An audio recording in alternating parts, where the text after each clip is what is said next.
Okay viewers, এবার আমরা দেখব যে কীভাবে এই ম্যাথমেটিক্যাল 5 সফটওয়্যারটি দিয়ে পাইয়ের মান পাওয়া যায়, ই এর মান পাওয়া যায় এবং আই এর মান পাওয়া যায়। চলে যাচ্ছি সরাসরি ম্যাথমেটিক্যাল 5 সফটওয়্যারে, ক্যান্সেল করে দিচ্ছি, সেভ দিচ্ছি, ফাইল নিউতে ফাইল নিচ্ছি, জুম করছি 300%। দেন এখান থেকে আমরা পাই কীভাবে পেতে পারি? পাই পেতে পারি এই প্লেটের মাধ্যমে। প্লেটে যদি না থাকে আমরা এখান থেকে আবারও বলছি প্লেটস, এখান থেকে বেসিক ইম্পোর্ট। এখান থেকে আমরা দেখতে পাবেন যে পাই রয়েছে, এখান থেকে পাইটা নেব।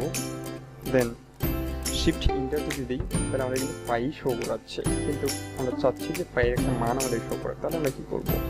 তাহলে আমরা যেটা করতে পারি, পাইয়ের মান পেতে হলে স্ল্যাশ স্ল্যাশ বড়দের এন দিব, দেন শিফট ইন্টার দিব, তাহলে আমাদের মানটা শো করা 3.1415 3.1416 এটা আমরা বলতে পারি।